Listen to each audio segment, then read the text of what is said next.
Welcome to Judaism Demystified, a podcast for the perplexed. Join us as we explore some of the most fascinating Jewish and Torah-related topics with our esteemed guests. By tackling some of the biggest questions you likely won't find addressed elsewhere, we aim to shed light on important issues and inspire a return to the fundamentals. Enjoy the show. Thank you for joining the Judaism Demystified podcast again.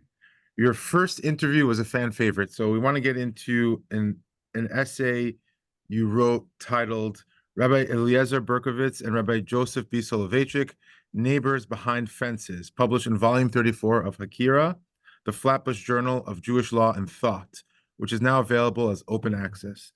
What compelled you to write this about this specific topic? It's an interesting question. The last time we spoke about what would appear to be a very, very different topic. We spoke about Kohelet and Tanakh, and that's of great interest to me. I think you asked me last time, like what other projects you're working on that tends to be, you guys, that's your tag at the end of the interviews. So I mentioned that I was working on a book. This is my long-term thing of working on a book about why Abraham was chosen. And that book has really kind of that goal of writing this book has led me to a lot of different ways, led me a lot of different paths. And one of the things involved in that book was I started going kind of into a deep dive on Jewish philosophy in ways that I hadn't really done before. I hadn't done it systematically, let's put it that way. I had read books by Rabbi Soloveitchik, I had read books by, read articles by Rav Kook, I had read things by medieval Jewish philosophers, the Rambam and Rav Yehuda Levi, but I never tried to put it all together into some kind of system, into some way of understanding how they fit in, and even more than how they fit in, how they contrast with each other in ways that helps understand each other better. And the more I started researching, the more I kept coming across essays by Rabbi Eliezer Berkovits. And it was somebody who I knew a little bit about. I had maybe one or two books at home, and it was kind of interesting, and I had known people here and there who were connected with him, but I hadn't really done the sense of, my teachers were students of Rabbi Soloveitchik, and so I was much more likely to be familiar with his works. But reading Berkowitz's works just made me realize that this is something very, very special, unique, both in terms of his philosophy and also in terms of the application of his philosophy in today's world. And then so I just started making some comparisons. I think I just noted, oh, that was an interesting connection between, Rav Soloveitchik said this and Rav Berkovits said this, and suddenly I realized actually there's a lot going on here. And then, in many ways, when I research things, I kind of feel like it's the old the analogy of the elephant. Carving the elephant, you stop carving when you see the elephants there. So I started making notes about all these different things about Rav Soloveitchik and Rav Berkovits, and realized, wow, there's a whole level there, there's a whole layer going on there of similarities and differences that just speak out to me in ways that I wasn't looking for those answers. I just happened to find them when I put them down on paper, one next to each other. Okay. All right. And how do you compare and contrast the biographies of Rav Soloveitchik and Rav Berkovits? Okay, so it's interesting. If they have their biographies are incredibly similar. They are, remarkably similar. They're both born to rabbinic families in Eastern Europe. Rabbi Soloveitchik, if I, by the way, slip into calling him the rabbi, I'm sure, hopefully that'll be understandable to most of your listeners. So with Soloveitchik, the rabbi was born in 1903 in Russia and Belarus. And Rabbi Berkovits was born in Austria-Hungary in 1908. So their ages are very similar. They both came from families that were, like I said, historical rabbinic families, and followed in traditions of people of other rabbis in their locations. So Rav Soloveitchik was a student of his father, but also particularly followed his grandfather, Rav Chaim Soloveitchik. And Rav Berkovits was a student of Rabbi Akiva Glasner. And Rabbi Akiva Glasner was the son of Moshe Shmuel Glasner, which probably you want to do a whole episode on him, because he's one of the most fascinating figures in modern Jewish thought. He's not necessarily that well known, but he's remarkable. And there is some story that perhaps Rav Glasner also taught Rav Berkovits, but he would have been a young child when that happened. Certainly was influenced by his thought through his son and through his writings. And so the approach of the Glasners and the Soloveitchik, on the other hand, both influenced these young men in their hometowns and where they grew up. both enrolled in the University of Berlin in the 1920s and studied philosophy there. Mm. In 1932, Rabbi Soloveitchik received his doctorate on the philosophy of Hermann Cohen, and maybe we'll talk about him in a bit. And then the following year, 1933, Rabbi Berkovits got his doctorate on the philosophy of David Hume. We'll also talk about. While in Berlin, they both, okay, so actually I have to make a little correction in my essay. It's interesting. I wrote that they both studied in the Hildesheimer Seminary of Rabbi Yaakov Weinberg. Professor Lawrence Kaplan, after he read the essay, he said, "No, the Rav never studied, and he didn't study in that yeshiva, but he attended classes or he monitored classes, whatever the phrase is." And so I looked it up. It turned out it was actually something Professor Kaplan himself wrote and later corrected. I looked at an earlier version of the essay when he had said it. So, but they both were there, and they both were, they both knew aside from the academics, they both were connected with the rabbinic Jewish scene in Berlin.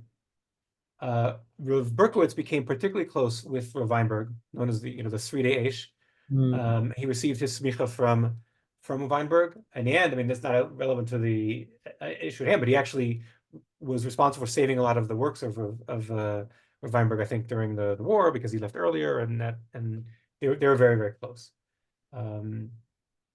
They both were Berkovits and Rabbi Soloveitchik, despite their backgrounds and their family, the traditional Eastern European backgrounds, they both became supporters of secular education and Zionism, which was not, obvious path for people in their family, and they both still to this day have many relatives who are much more, a traditional Haredi outlook.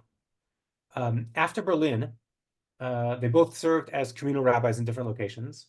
The Rav Soloveitchik went to Boston, and Rav Berkovits was initially rabbi in Berlin before the war, and then he went to Leeds in the United Kingdom, Sydney, Australia, and then also moved to Boston. And I actually did a little research. I'm an amateur genealogist, and I was able to look up some records. They lived just a few blocks away in Boston, and that's actually where my family's from. So my family lived also in the same few blocks. So it was, a small neighborhood in Boston, and they live close to each other.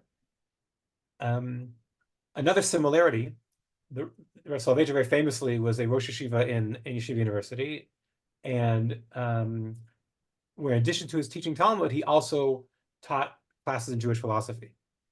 Berkovits left Boston in 1958. He moved to Chicago. He became the chairman of Jewish philosophy at the Hebrew Theological College there. So they both were connected to the world of philosophy and the world of Talmud while in the big cities that they'd arrived in at the time. And next, I would say they both were very prolific authors, wrote a ton in both Hebrew and English, even though for neither was their native language, having come from Europe. They published in the same journals. The Rabbi Soloveitchik's famous essay, The Lonely Man of Faith, right next to it is an essay by Rabbi Berkovits called Orthodox Judaism in a World of Revolutionary Transformations, which is just amazing to see. They were literally neighbors on the page. They wrote all kinds of things. They wrote about Jewish philosophy from traditional sources, from biblical sources, rabbinic sources, modern philosophy. They mixed it all in together. They discussed halachic issues. They developed a philosophy of halakha. Neither was known primarily as a posek, but they did talk a lot about the philosophy of halakha. And then at the end, they both sort of stepped away from the public stage toward the end of their life. The Rav retired to Boston in the 80s and died in 1993, and Rabbi Berkovits made Aliyah in 1976 and died in 1992. Just so those are the differences. Out of curiosity, sorry. Yeah, so out of curiosity, Rabbi, this sort of Glassner, I believe you said, Mm-hmm. Can you give us just like you said he's very interesting. We might want to make your own pot on it. I'm just curious, what is who was he?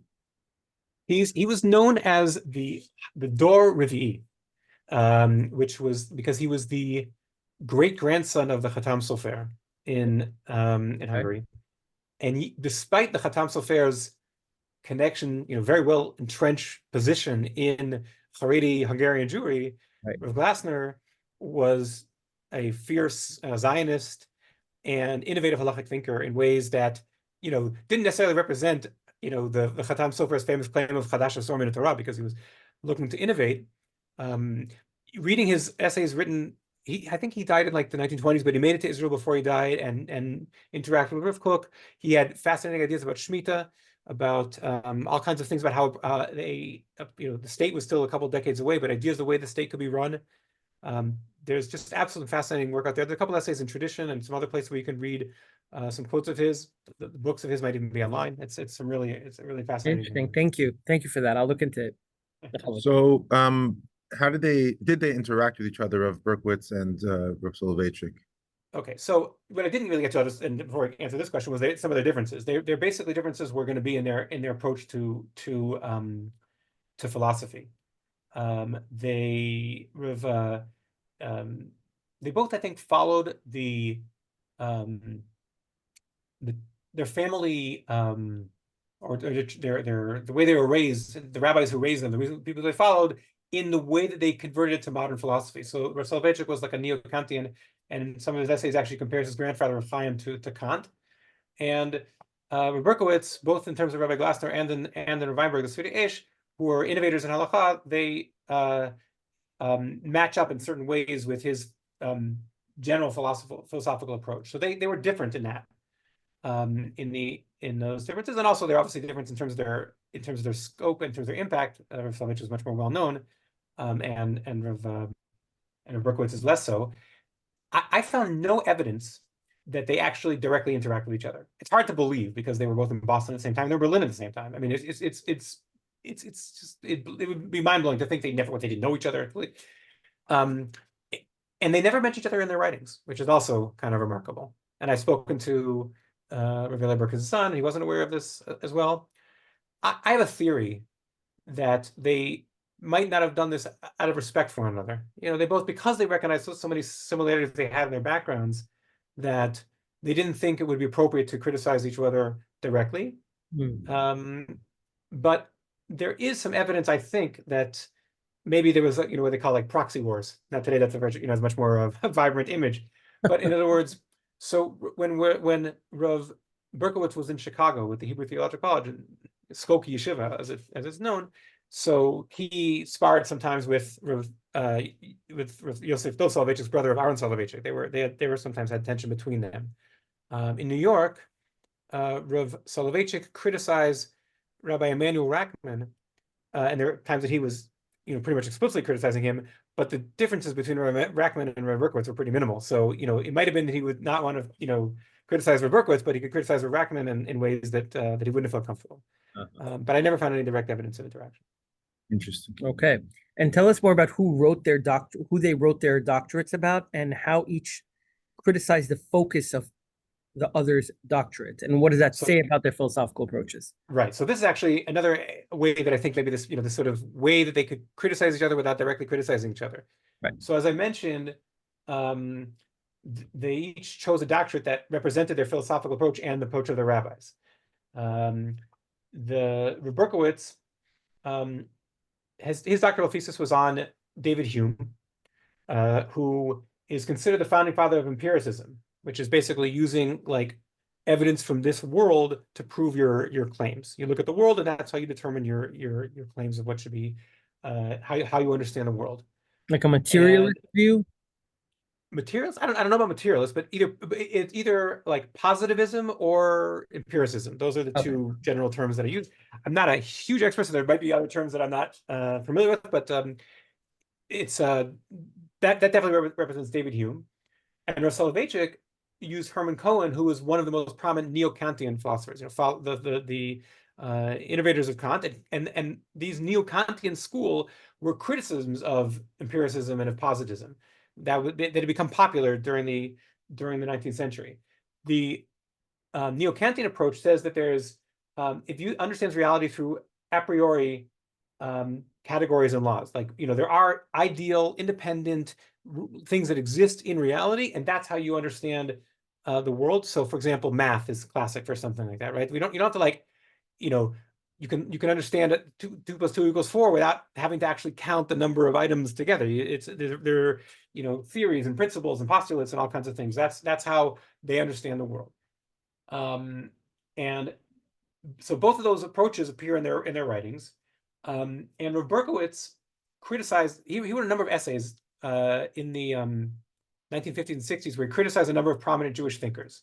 Buber, Heschel, there was actually a whole discussion about in tradition, which I actually contributed to a little back and forth, defending Heschel, attacking Heschel. There was all kinds of things, and also Herman Cohen, who was a Jewish thinker.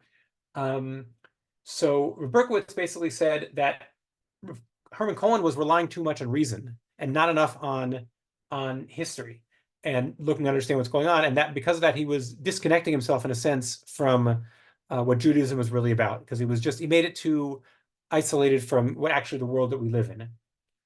And Rabbi Soloveitchik didn't write an essay specific about David Hume, but in his work Halachic Man, very famous Ish Halacha, so he talks about someone he calls cognitive man.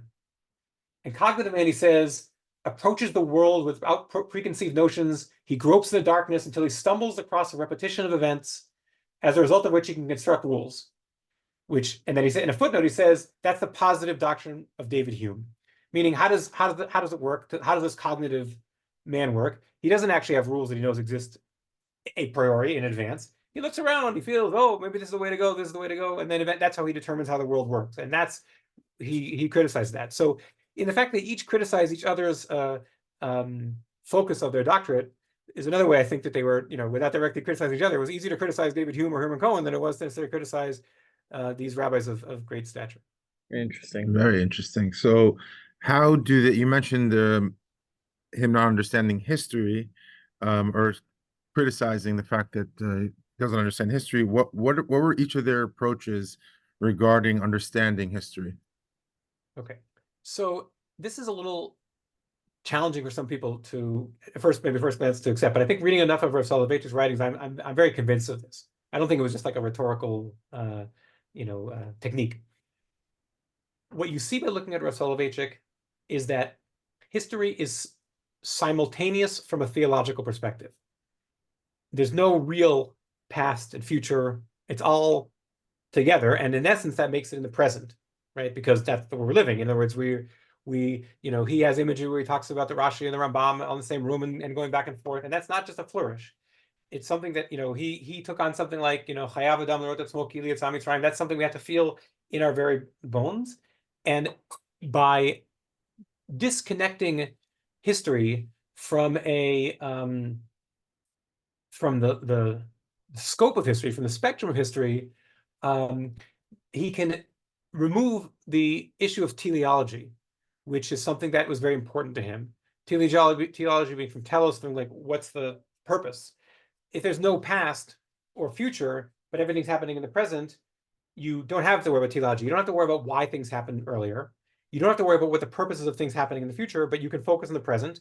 And for the Rav, for Rav Soloveitchik, that expressed itself in halakha.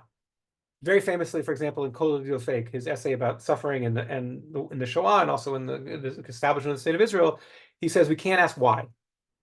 Can't ask why, but we have to ask what. What should we do now? That's a halakha question. Not maybe it's a halakha with a lowercase h instead of a capital H. It's not a halakha about like a sif in the Shulchan Aruch, but it's something that we need to understand what to do, and that's in the present. We have to know what to do now. So that's the teleology was something that Rav Soloveitchik was very concerned about. He writes about a lot of his works. He felt that was a philosophical problem in Judaism, and so he was able to disconnect from that through this sort of simultaneous approach to history. A quote of his says, Yeah, and so I'm trying to understand what that means. What you just said. What does that mean? I'll give a quote from Rav Soloveitchik. Maybe that'll make it a little more clear. Okay. So this is from an essay of his called "Sacred and Profane." He said, "But the Jew of the Masorah has a different conception of time. Revelation and tradition erase the bounds of time. Distance in time is non-existent for him. Thousands of years may have elapsed, but he walks back and forth from antiquity to modern times." He views he's pointing. He's encouraging us to see things from the creator point of view. No, from the now point of view. I would say from in other words, it doesn't matter for him if the Mishnah. I mean, obviously, there's a structure of how the psak works, but in other words, he could interact with the Rambam, and he could interact with Abaye, and he could, these are all contemporaries. I mean, he describes this in almost in a very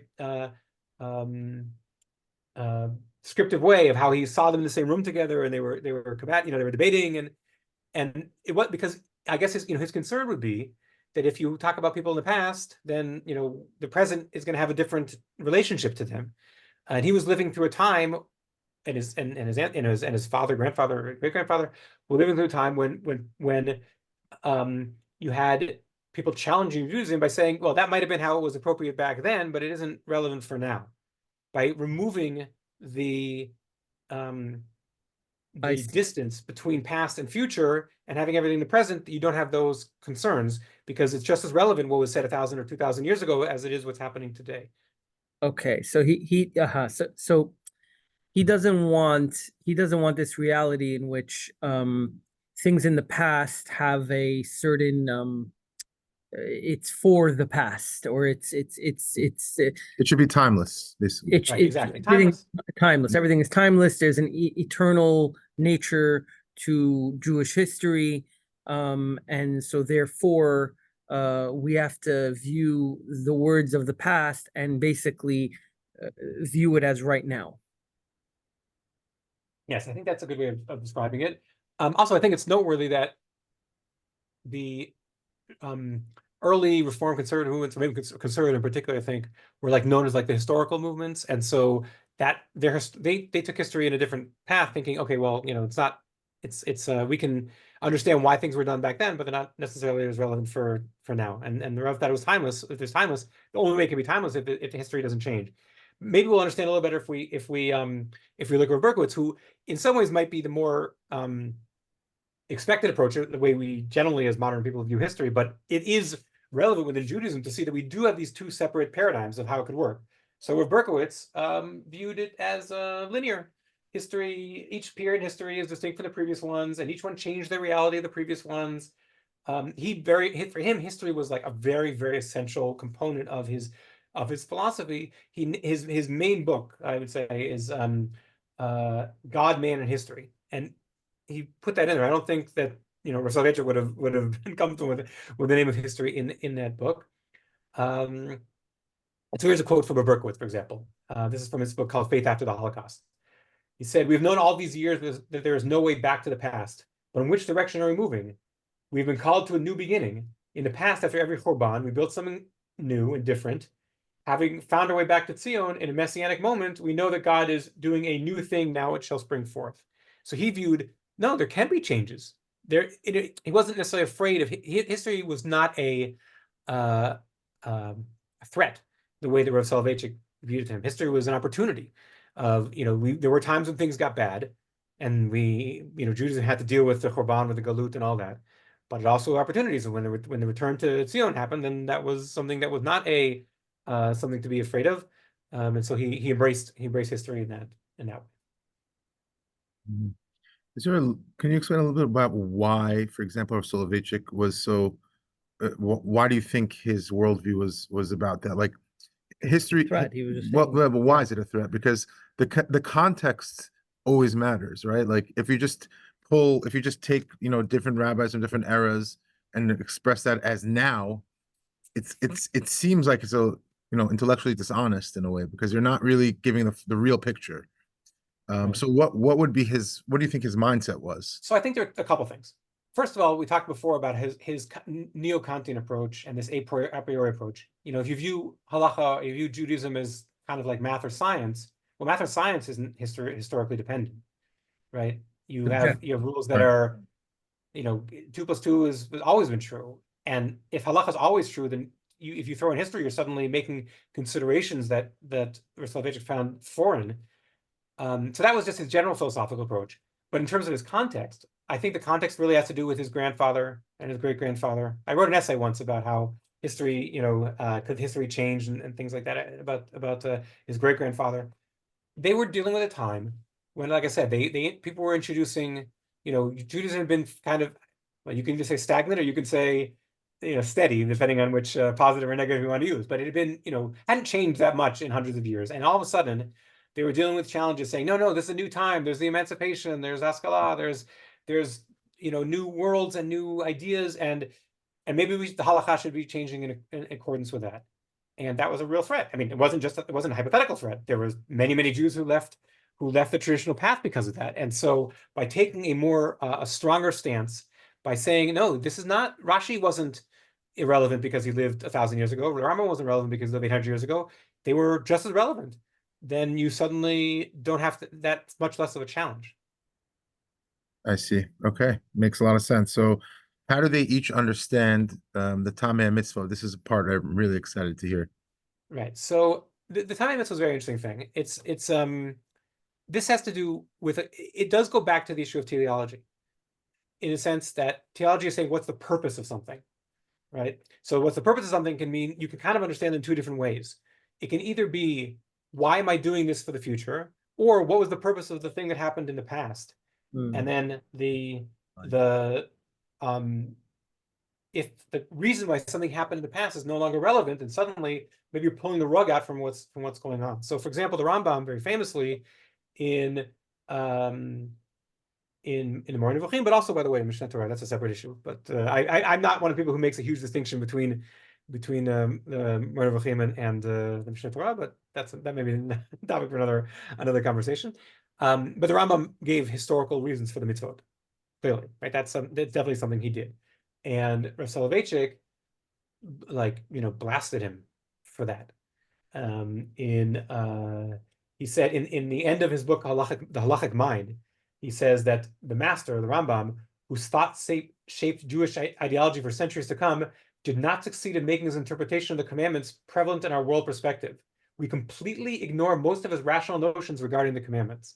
They're essentially, if not entirely, valueless, meaning the Rambam's explanation of mitzvot, for the religious interest we have at heart. Rationalize the commandments genetically, meaning according to their historical origin. Maimonides developed a religious instrumentalism, that's an important word, where causality reverted to teleology. So we have three terms there. Instrumentalism is basically using something for a purpose, right? Causality is what was the cause of something, and teleology is what the purpose of doing something in the future is. So he said causality reverted to teleology. It's all part of this same thing. It has to sort of do with the historical perspective we talked about. Classically, one of Rambam's most famous thing talks about let's say the korbanot, right? So if the korbanot were because of Egyptian or other countries' idolatrous practices, and those practices don't exist anymore, then maybe we don't need the korbanot, right? And then that's for the future. Maybe you could say the same things about kashrut or any other thing we're doing now.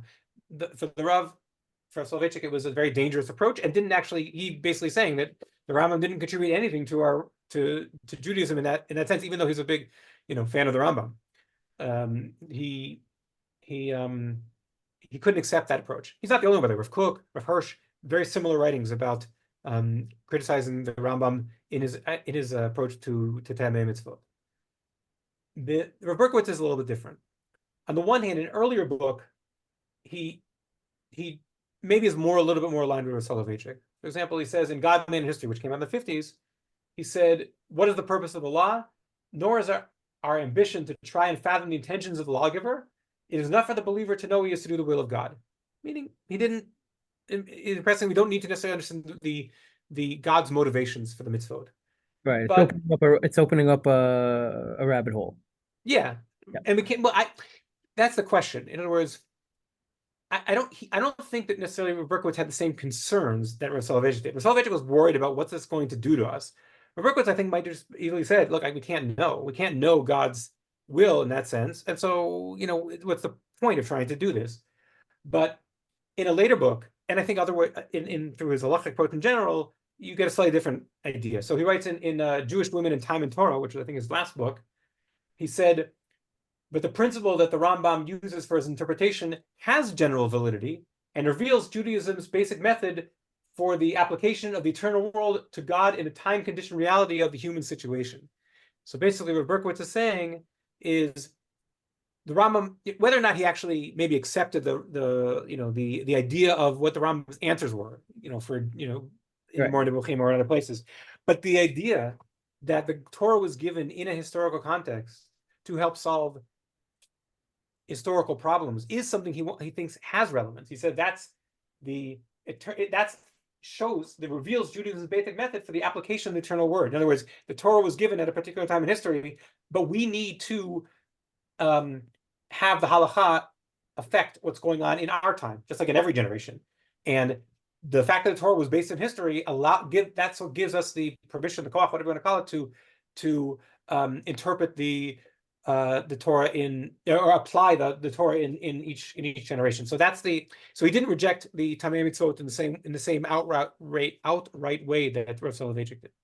Well, didn't Chazal, in a way, the problem with me saying this is that I don't have the exact ideas in my mind, so it's going to come out flat. But if I remember correctly, when you look at what avodah zara is in Chumash, there's a sort of reinterpretation of Chazal into the context of idolatry. Am I wrong about that?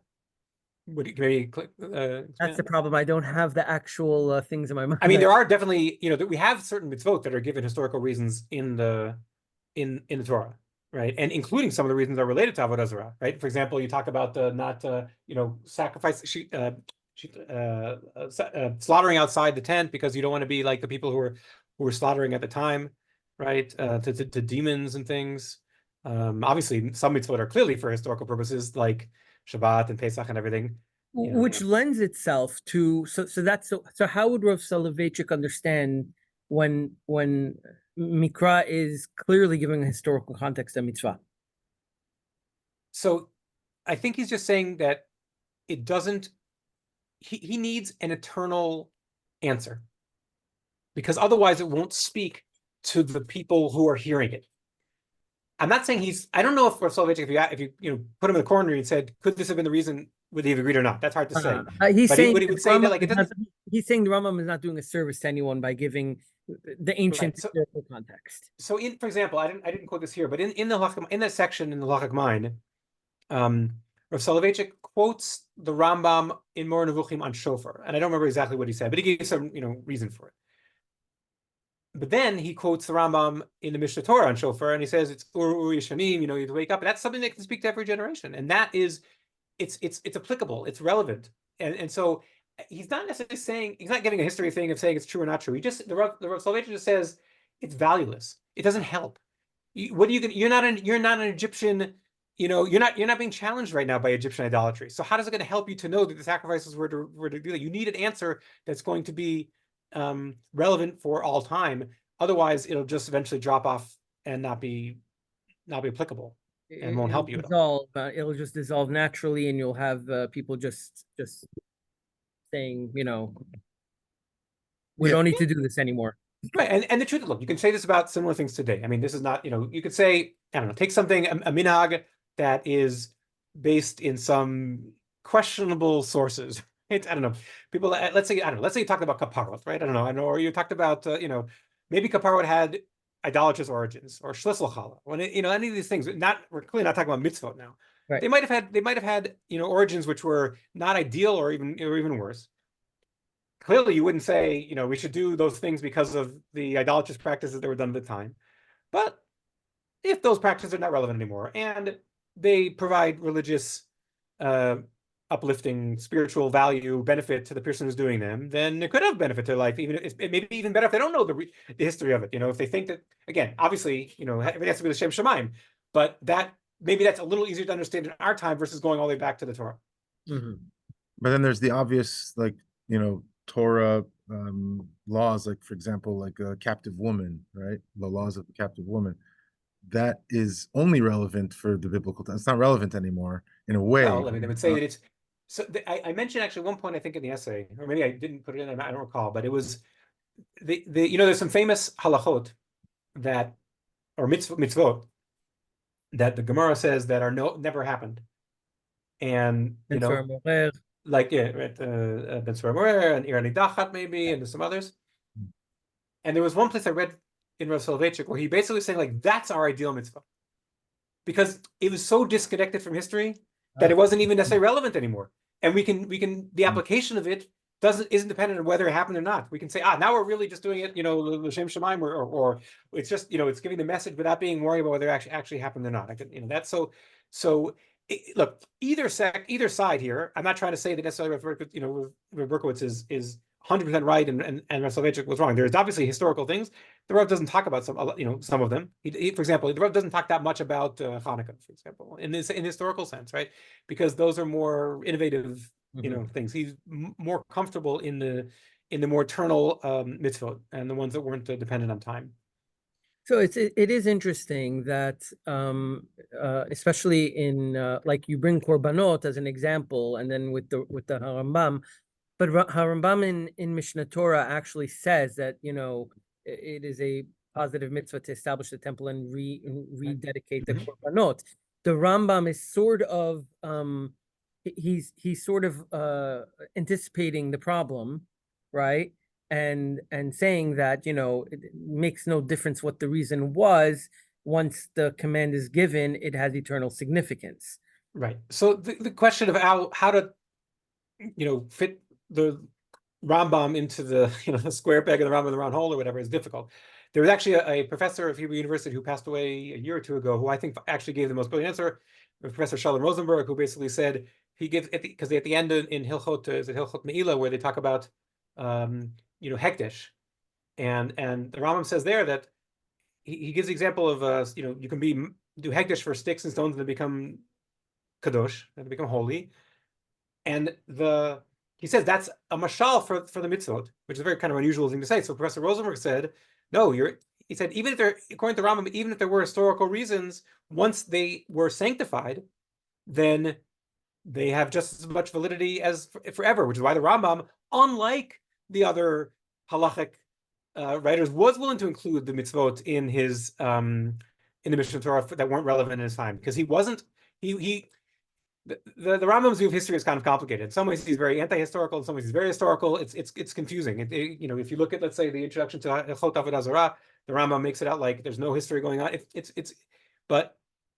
So I think each Berkovits and Soloveitchik are kind of able to sort of pick and choose a little bit in terms of each following the Rambam for because you can find aspects of each. For example, while the Rabbi Soloveitchik rejected the Rambam's approach to taamei mitzvot, he very much supported the codification of the halakha in the Mishnah Torah. I quote in the essay from Rabbi Soloveitchik's grandson, who's now the Rosh Yeshiva of Har Etzion, of Moshe Soloveitchik, who said that why the Briskers, why his family loves learning the Rambam is because this is all, everything is there. They don't have to pick and decide what happened once and what's not longer relevant. Whereas Rabbi Berkovits said, no, that was a disaster, in a sense, the codification, because it wasn't allowing it to be flexible to deal with the changes that were happening in each generation. So they each found connection to Rambam in some ways, but rejected in others. It's complicated. Yeah, that is very interesting. Okay. And then on a question on a heavier note. And I imagine I can already see that we're going to interplay it again. How do they differ in their understanding of evil, in particularly the Shoah? So they both approached the Shoah in some ways similar ways. You can see some similar language, quoting the same Nevi'im and things like that in their essays. Rav Soloveitchik most famously discusses it in Kol Dodido Fake. While Rav Berkovits, who stayed in Europe longer than the Rav, so for Soloveitchik, a lot of this was like a sense of a eulogy of the generation that he lost, his family that he lost. But Berkovits was in Berlin later once the Nazis had come in power. He was in Leeds during the war, so he was in England and he was more exposed to it. So I think it's a little more fresh for him. But they both have similarities. They both are careful to give intellectual understanding to the Shoah. They don't want to say we understand why things happen. That goes back into this idea of sort of understanding what God is doing. By the way, one thing very similar I should point out, they both similarly reject the Rambam when it comes to what they call like the scholastic approach to discovering God. They don't believe you can discover God through proofs and things like that. They both Rav Soloveitchik and Berkovits reject that. They don't think they were modern philosophers in that sense, where Kant basically proved that wasn't possible, and they both accepted that approach. So they would, the issues, both in Modern Orthodoxy and Hilchot Yesodei Torah, things like that, where the Rambam talks about how you can discover God, that they reject. And so that it's a similar type of thing with why they reject the ability to understand why God why the nature of evil in the world. We can't understand it on a philosophical level. They both said that. Like an existential, they were into they went more towards the existential. So I don't know if I mean, yes, in a sense, certainly what Soloveitchik did. I mean, I think he's, I think you could definitely define him as an existentialist. Rav Soloveitchik basically said there's no answers, and this goes back to him looking at everything through the prism of halakha, right? You don't need to know the why to do the halakha. You don't need to know the reason for any mitzvah, and you just need to do it. So Rav Soloveitchik says, look at the Shoah. I don't know what the reason for the Shoah was, why God let this happen, or is a punishment, none of that. But he says that there are certain understandings that we need to take from learn the lessons. So we have to do the question is what do I need to do now that this suffering has happened to me? We need to have a Jewish state, we need to have an army, we need to defend ourselves, we need to fight anti-Semitism. All these things are halachic questions in the, like I said, small h halacha. Like that's the halacha. The halacha of how do you deal with a disaster like the Shoah? Now, Berkovits also says that there's no answer in terms of like the question of tzaddik v'ralo and like why things happen. But he says if there is an answer, there's no philosophical answer. He says there's no philosophical answer, but there is an answer, but it's found in history. It's found in the survival of the Jewish people, right? So he says he said that the dilemma cannot be resolved on the intellectual level alone. Yet the dilemma was resolved not in theory, not on a philosophical hypothetical level, but strangely enough in history itself. God's unconvincing presence in history, meaning in general you don't see God anywhere in history if you look at all terrible things, is testified through the survival of Israel. So his answer, he says, if you want to know what happened, well, Israel survived. That's your answer. It's a complicated answer. It's not like giving a justification, certainly, but it is saying, okay, we haven't. This is something Rabbi Soloveitchik wouldn't have accepted. He wouldn't have accepted to say that Israel was the answer in history. Would be giving an answer to this question. He says that, like Rabbi Soloveitchik said in Kol Dido Fake, he said, talking about the ideal approach, is devoid of the slightest speculative metaphysical coloration. The center of gravity shifts from the causal and teleological to its practical aspect. He's only talking about what to do now. He's not trying to understand God at all. With Berkovits, we can't understand what's God's motivations, but we can understand what God did. Right? In other words, we can understand that God after the Shoah, or the Shoah, I guess, by already the success of the Zionist movement, was saying, okay, God is still in history. He didn't give up on us, and that's where you can see that the God is still involved in our lives. It's like Hashem's answer to Moshe, which is like you can't see my face and live, but you can understand when you're looking back, right? On the back of me, you can piece together the purpose after the fact. But while it's happening, while you're facing it, it's never going to be clear.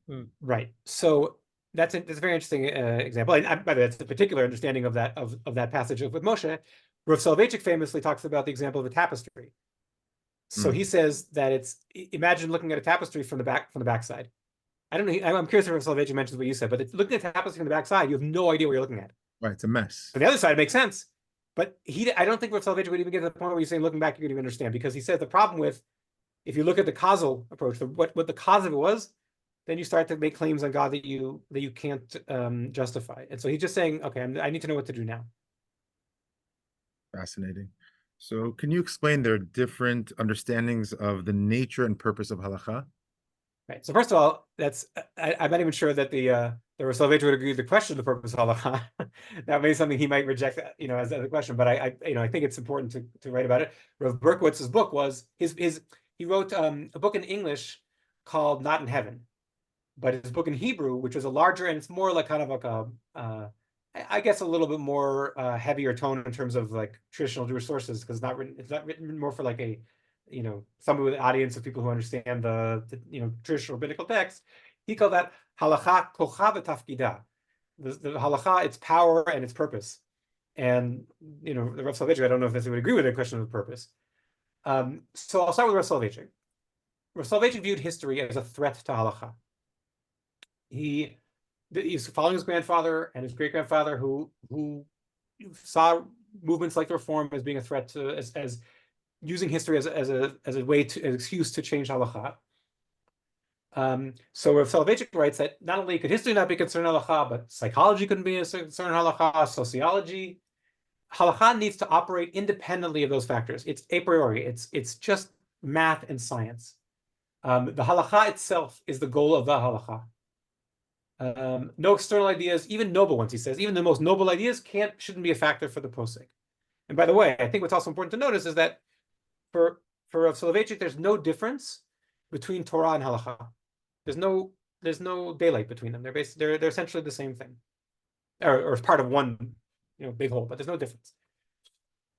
Rav Soloveitchik wrote an essay, which was somewhat even controversial even when it came out. And probably one of the more controversial essays he wrote. You don't usually think of this sense of like controversial in terms of, very controversial by people who didn't accept him in general. But this, even by his followers, found it somewhat controversial.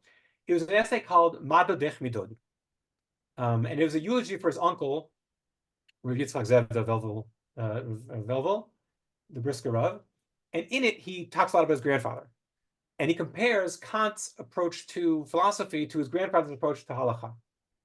Again, that's also a little controversial. He's saying like, Kant, but I don't know. I find that stuff remarkable. I personally, by the way, I wrote an essay, a different essay, where I talked about how when reading one of Rav Soloveitchik's works, I felt sad because he loved the Rambam so much as a kid. He could defend the Rambam. He was saying he would want to make sure that he would be able to defend the Rambam from the Ravid, and where his father would be able to. But I felt you could defend the Rambam from the Ravid, but you couldn't defend the Rambam from Kant. Like I felt like this is, really, I felt like it was painful. He viewed the Rambam as his friend. He talks about the Rambam as his friend. Anyway, in Madodech Midod, he said he talks about Kant. He talks about Rav Chaim, his grandfather, and he says it's like math. A math question can be inspired by an event in the real world, but the question can't influence the answer. It's not like, okay, 2 + 2 = 4 because you have two. You have 2 this and 2 that, and you want to, but it can't be like, well, I really wish that I had more, so I'm going to make this one 2 + 2 = 5 because, I really need the extra whatever I'm, adding up. It's independent. And he in terms of the teleology of halakha, the purpose of halakha, in Lonely Man of Faith, Rav Soloveitchik says that it's the teleology of halakha is the paradoxical yet magnificent dialectric which underlies the halakhic gesture. And if I understand that correctly, he's basically saying the purpose of halakha is the halakha itself. You don't need another purpose. There's no additional purpose, right? In halakhic band, he says the theoretical halakha, not the practical decision, the ideal creation, not the empirical one, represent the logging of halakhic man. They're just trying to work in a laboratory. But the laboratory isn't the mashal he uses. He uses a very significant mashal. This is a mashal I actually heard about the first time when I was in yeshiva some 35 years ago, and it stuck with me. He talks about it like a satellite, where the thing that launches a satellite to Earth, is something going on Earth. But once it's in orbit, it's no longer affected by what's happening in its path, in its orbit. It's entirely independent of it. This is the example he uses in Madodech Midod. He says that in the same way that the satellite revolves or orbits the Earth independently, so too does the halakha question also. It might have been launched. Somebody came to Rabbi and asked, "Is this chicken kosher?" But once he's in that world, it's no longer affected. The decisions on Earth can no longer, the considerations on Earth can no longer affect the halakha decision. It has to be independent of that. Rav Berkovits, again, I'm sure this one I don't think is a jab or a proxy, but he named his book in English "Not in Heaven." Famous Lo B'Shamayim. He rejects the approach that it's based on something that the halakha is in orbit, is distant from us. It's independent of what's going on Earth. He's no, it's not. It's supposed to be what's happening on Earth. It has to. The halakha has to reflect to the changing realities. That's exactly that's what Torah Sheba'al Peh is. It's if we don't have that, then we're just like Karaites. We're Karaites for Torah Sheba'al Peh, but we think that things can never change. But we have Torah Sheba'al Peh because it allows us to adjust to the situations that we're in. And he says that was definitely true in the Galut. But in the Galut, there was not that many things that could affect us because a lot of these things were out of our hands, right? We didn't have control over the political and social and economic things going on. But since we have our own state and we return to Eretz Yisrael, then it's really a danger if halakha still is fossilized like it had been in the Galut, and we have to revitalize the Torah Sheba'al Peh. So he says that if Rabbi Soloveitchik said that the noble ideas can be factors, Rabbi Berkovits says that they must be factors, right? And he gives the example of Tanur Shalachnai, right? The story of the Loder Shamayim and how, you know, when they went to Beit Midrash and they were asking, what can determine the halakha? And they asked God for determine the bat kol and everything, and he says no, it has to be determined by what's going on earth, and it's lo b'shamayim.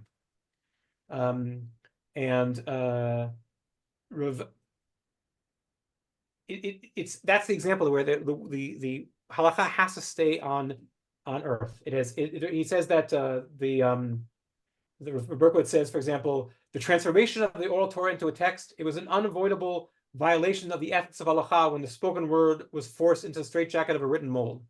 It was a spiritual calamity of the first magnitude. Orthodoxy, meaning his time, is in a sense halakha in a straitjacket. We become Karaites of this new written Torah. Written Torah meaning like the Shulchan Aruch or whatever it is, right? If Rav Soloveitchik didn't see any daylight between Torah and halakha, Rav Berkovits said there absolutely is daylight between the two. For Berkovits, you have a process. The halakha is the application of three things. He says there are three things. You have the mitzvot in the Torah. You have the values that the Torah guides us in. Darkei Noam, V'chai B'hem, you know, all these different guidelines, Darkei Shalom, and then you have the particular historical situation that they're living in, and put those in the big pot and mix them together, and that's where you get halakha. The halakha isn't Torah. Torah is what needs halakha to apply it, which is why it's relevant in every generation. If it wasn't that way, it would no longer be relevant. And that's for Berkovits, that was what makes the halakha vital and alive, is its ability to react to the changing things. Now, it's important to note, Rav Berkovits, for any of you listeners out there, was a committed Orthodox Jew. He was committed to halakha. There's, you know, both from his family members and his self and everything about him, he was fully committed to halakha, to the halakha and to orthodoxy. But he felt that orthodoxy was actually going down the wrong path. It was abandoning halakha in a way. So unlike the people who were looking in other movements, reform conservative movements, who were looking to use historical circumstances as an opportunity to move away from halakha, Rav Berkovits was looking at historical circumstances as a way to deepen our commitment to halakha, because the only way it could be continued to be relevant is if we look at the changes and the way and this is the way that halakha has been done forever. You know, you'd go to a rabbi and you'd ask him a question, and it might be give a different answer than he gave different people and different answers, and it wasn't showing the Torah was less valid. It was showing the Torah could survive in every possible scenario. Dynamic. So that's the difference, I think. Yeah. Okay. All right. And how do you view their different legacies? It's well, Rav Soloveitchik gained more prominence than Rav Berkovits, more known, more celebrated in a way, or more studied, maybe that's the better word, right? Why do you think that is? And why do you think that Rav Berkovits should be considered more relevant today? So first of all, I can't tell you why. I mean, it is like a teleological question of why the Rav was more successful than Rav Berkovits. It might have been chance, historical circumstances, personality, and decisions that they made to go to one place or another. I think that it's incredibly important for me to emphasize that Rav Soloveitchik did an amazing thing in America, together with others, but Rav Soloveitchik certainly did. Is that he kind of saved Orthodoxy in America, and maybe in other parts of the world as well, by taking a more, you can call it extreme, you can call it determined, whatever the word you want to use is, stance on the influx of, on the formalism of halakha. He wasn't going to allow all these changes to come in and undermine Orthodoxy. And it's hard for us to know now, because we live in a time when Orthodoxy is on the ascent, and you can get a kosher meal in every city, and there's eruvs, and we don't feel the threat. But in the 1950s, it was not like that. 1940s, 50s, people thought Orthodoxy was just going to disappear, and it was through the efforts of people like Rav Soloveitchik, who said, "No, I'm going to draw a line in the sand. There's not going to be mixed seating, and there's not going to be driving the shul, and there's not going to be many of these changes that that people wanted to allow. And by doing that, he said, okay, Orthodoxy can survive and Orthodoxy can thrive. And that was really important. And that was a continuation of what his grandfather had done and his great-grandfather. And in that he was different than them in the sense that he embraced Zionism, but he was similar to them in the fact that he realized history could be a threat to halakha. And his work, I don't know, I don't think the three of us, and who knows else would be sitting there today in an Orthodox world if Soloveitchik hadn't made those efforts, and not in a fully Haredi way. In other words, he didn't have to say we're going to be isolated from the rest of the world to do that. That you could do, but then how would that survive either? That doesn't necessarily show that could work. He was showing you can be modern Orthodox, you can be, I don't know if you use that word, but he could definitely show you could be involved in this world and still be committed to halakha and study secular subjects, philosophy and literature and everything else, and you can be committed to Judaism without giving up on your halakhic principles. So that's what Soloveitchik did, and I think that was something that his students were able to carry on with him, and that was something that they were, his students, and now his students, and so on, and that was probably important to his success, right? There's always, to a degree, conservatism, and it's definitely lowercase c conservative, but when you have a kind of a lowercase conservative approach, people feel more comfortable, and so probably that to a large degree is what contributed to his success. But I think that there's things going on now that, they both died, Soloveitchik died in 1993 and Berkovits died in 1992. They didn't anticipate, they didn't fully see the survival of Orthodoxy in the way, even by the 90s it was there, but it wasn't the same level that we see now 30 years later. What are the challenges? Orthodoxy, I don't think, is threatened by Reform and conservative. That doesn't seem to me to be the threat. They have their lanes, we have our lanes. It's not, I don't know, maybe in some particular community here and there, but in general, we have self-confidence to say what we believe in and what we follow and so on. What has changed are this, there's been a lot of the numbers of immigrants to Israel that has grown dramatically in the decades since they passed. The importance of Israeli yeshivot, and even when people don't live in America, people live in Israel, but they go to yeshivot and midrashot and seminaries in Israel, and they come back home. So suddenly Israel is much more central to Orthodoxy than it had been in the past. And so what is the challenge to Orthodoxy today? I think it comes from people who are committed to halakha, but they want to have halakha to fit their values as they understand them. They're not like deciding, oh, this halakha isn't appropriate to me, I'm going to leave Orthodoxy. And you can find this in all kinds of ways, and not always in the same boxes. You could have how people wearing techelet. That was something that was kind of bottom up. People decide they want to do it. No one forced you to wear techelet on your tzitzit. You could talk about kitniot, the way that Ashkenazim have come to reject kitniot. Harabait, certainly in the news these days, without going into any my own particular opinions about it, is definitely a bottom-up thing, right? The rabbis were saying no, and people were saying, sure, I want to do it. It's important to me. It gives me spiritual value, whatever it is. And probably most dramatically of all of them is the role of women in Judaism, right? Role of women in Judaism, the going to the army for religious girls, all these things. People aren't asking questions in the sense that they asked, they didn't say, oh, can I do this? And if they say no, they're moving forward and they're leading, but they're doing it out of a commitment to halakha. And for that, I think you need to have a halakha that responds to those changes, because otherwise you're gonna, it'll be unchecked. You want to make sure that the halakha system works and responds to it. And I think that this was historically the way that halakha worked, right? Before the Enlightenment, when people go to rabbi and ask them a question, and you can see them, open up Shuvot, you're going to see different answers for different generations. It wasn't like, no one's going to be shocked to see that. But then there became a crisis. The crisis was reacted to. That crisis, I think, while we're still having issues with it, it's not the same as it was before. And so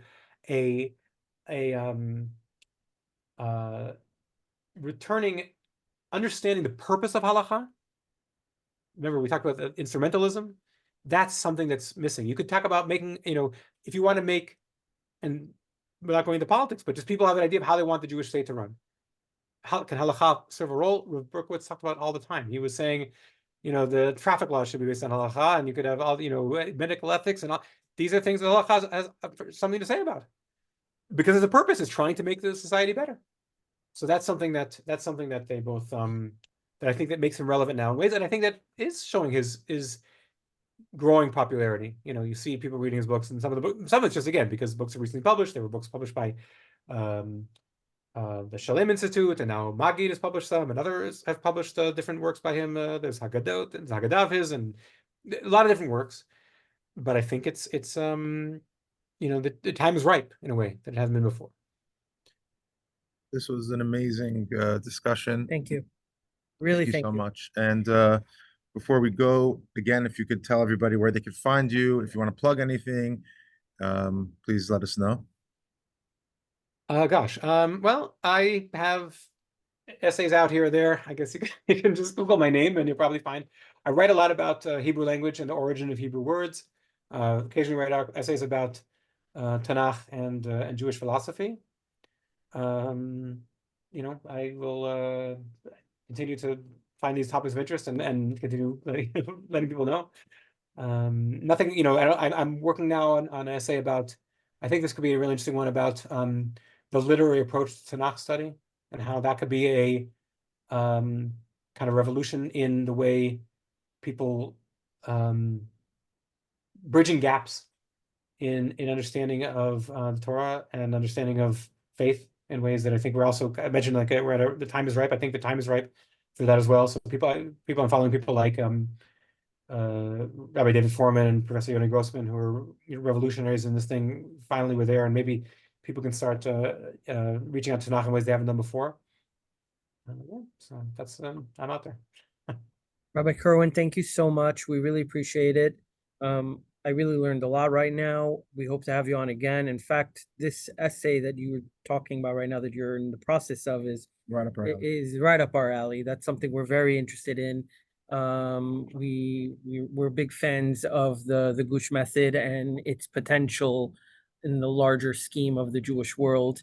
You're a very forward-thinking, practical thinker, and you're very faithful when you discuss historical figures or whatever it is that you're discussing. You discuss it with in a very straight way. You're not into taking sides, you're into understanding and then trying to extract from that and understand what might be better going forward today. And we really appreciate your insight and thank you for everything. We appreciate it, and stay safe as we're filming this right now, as we're interviewing him right now. There was Hezbollah just sent a lot of rockets into Israel, and we're hoping and praying that everything works out and comes to a conclusion. Thank you very much for the opportunity to talk to you guys. Shavua tov. Shavua tov. Thank you. Shavua tov. Thank you.